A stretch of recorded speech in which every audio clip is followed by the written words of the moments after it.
C'est un plaisir et un honneur parce que c'est un symbole d'élégance au Québec. Alors, je suis flatté. Est-ce que tu peux me parler un petit peu de ta tenue de ce soir? OK, ben c'est une veste en velours coupé. C'est un imprimé oriental, multicolore, col chinois, porté sur une jupe.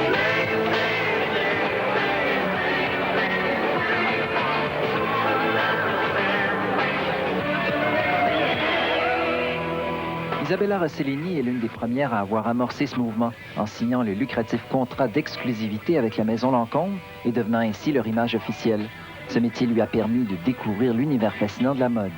En travaillant pour la mode, j'ai compris ce que c'était la mode. Pas seulement le bon goût et le mauvais goût, parce que ça, on avait toujours un certain esthétisme, mais comprendre la philosophie derrière des robes, la philosophie derrière une collection, qui est toujours très fascinante.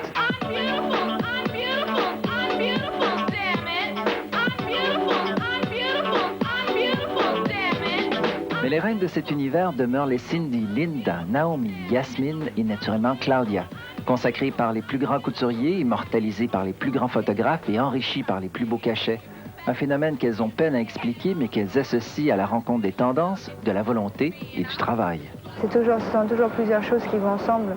Moi, je pense qu'il y a l'éducation que ma famille m'a donnée est très importante, surtout dans mon métier. Ça veut dire d'avoir de la discipline, de prendre ce qu'on fait très au sérieux, de toujours donner le maximum, d'être poli, de respecter les gens avec qui on travaille. Il y a beaucoup de choses qui sont très importantes. I mean, a lot of it's luck, I guess. Besides luck, I think I work really hard. I put the time in, I show up on time, I feel like I'm professional. A lot of it's just that the public, what I represent or what they think that I represent is what they want right now. I don't know how to explain it. It's like it's surreal. It's like on another level. Like yes, I'm very flattered when people come up to me, and I'm surprised. I'm always surprised, and I think it's great. But I just I sign the autographs and I talk to the people, and then I go home. And I don't think like, wow, I'm something really special. You know what I mean? I just go home and I'm flattered and I'm glad that people like me. And then that's it. Like I don't think of myself as anybody special. Beautiful girl.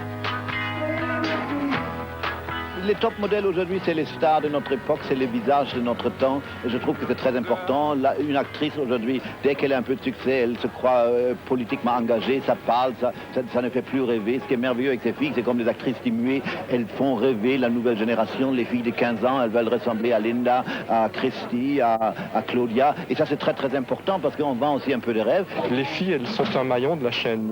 Elles existent en tant qu'êtres humains.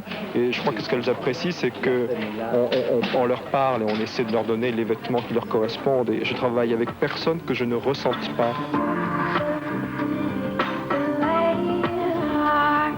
Comme la société, la mode est toujours en mouvement. C'est pourquoi on voit apparaître une nouvelle génération de mannequins ne correspondant pas aux standards habituels de grandeur, d'apparence et même de style.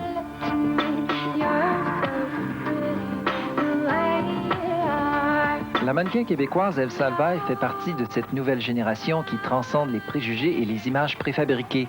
Elle s'est imposée au niveau mondial, on la retrouve chez les plus grands couturiers, on l'a même vue dans un clip de Lenny Kravitz, sans oublier le dernier film de Robert Altman, Prêt-à-porter. Mais va-t-elle poursuivre longtemps cette carrière? Si je fais de l'argent, non. Tout dépend des finances, parce que je fais pas vraiment ça comme...